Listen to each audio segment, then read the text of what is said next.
అంటే నీకు ఒక టైం వస్తుంది బ్రో. నేను కాన్సన్ట్రేట్ చేసి నా లైఫ్ని నా కెరీర్ టర్న్ అవ్వాల, నోటుకు వచ్చినట్టు వదిలేస్తే కెరీర్ ఒక మలుపుకి వచ్చింది.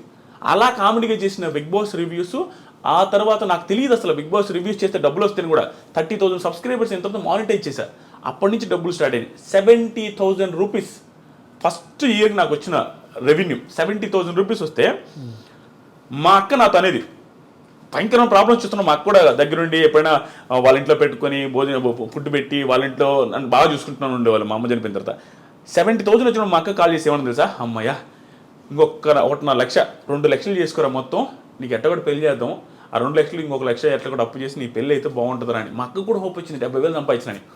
అక్కడ స్టార్ట్ అయిన నా జర్నీ లాస్ట్ బిగ్ బాస్ రివ్యూస్లో ఒక మంత్కి 39 లక్షలు మీరు ఆల్రెడీ చూసుంటారు, అక్కడ దాకా వచ్చింది. నేను ఈ వీడియోలో ఇవి చెప్పేది పొగరుగా చెప్పట్లేదు బ్రో.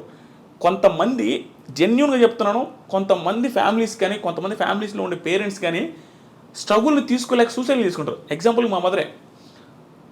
మా మదర్కి పీక్ ప్రాబ్లమ్స్. మా ఇంట్లో అందరికీ ఏంటంటే ఆస్తులు ఉండేవి బ్రో. ఆస్తులు ఎలాంటి ఆస్తులు, మెట్ట ప్రాంతం అది. ఆస్తులు అయితే ఉంటాయి చెప్పుకోవడానికి, 8 ఎకరాలు 9 ఎకరాలు 10 ఎకరాలు అంటారు, కానీ అవి ఎవడు కొండవు దాంట్లో పంటలు పండవు. ప్లస్ పల్లెటూరులో ఉండేవాడు పీక్ ప్రాబ్లమ్స్ వచ్చినా అవి అమ్మడు.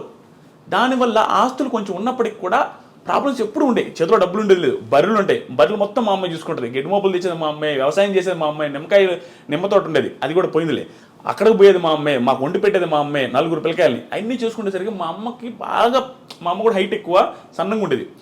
అంత ప్రాబ్లమ్స్ ఫేస్ చేస్తే ఒకసారి హోటల్ ఉండేది మాకు.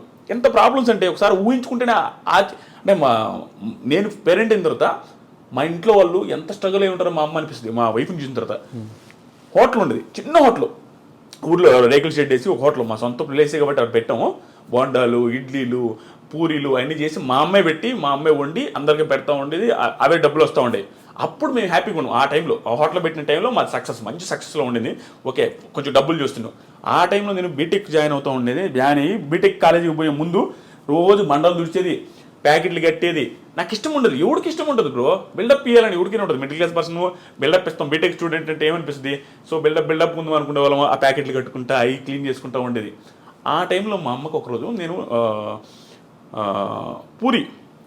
పూరి చేస్తా, పూరి బాండలు మొత్తం కాలం మీద పడిపోయింది. వేడి ఆయిల్ డైరెక్ట్ పూరీలు చేస్తూ ఉంది, అది స్లిప్ అయి పడిపోతే ఆ పడ్డ కాళ్ళంతా కాలిపోయింది, ఎగిరొచ్చి ముఖం మీద అంతా పడ్డాయి. మొత్తం ముఖం కాలింది, కాలు కాలి. మా అమ్మ ఆల్మోస్ట్ 3-4 నెలలు బెడ్ రెడ్. అక్కడి నుంచి అంటే ఆ రోజు నుంచి మా అమ్మకి మొత్తం టర్న్ అయింది. అంటే